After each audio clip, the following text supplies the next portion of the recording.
personalities seated on the stage, parents, teachers, and my dear class fellows.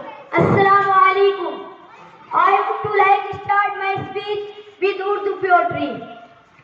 जब पुलिसा को खून की जरूरत पड़ी, सबसे पहले गर्दनें हमारी कटी। अब कहते हैं हमसे ये अहले वतन, ये चमन है हमारा तुम्हारा नहीं। 15th August is now nationally as Independence Day and is celebrated formally all over India. It has deep and long history for sacrifice and martyrdoms. First, it was ruled by the Britishers for many years. It was became independent from British rule. 15th August is now British from British rule. I put a question in front of you. Do you know how I did? Can you name some heroes? We know neither.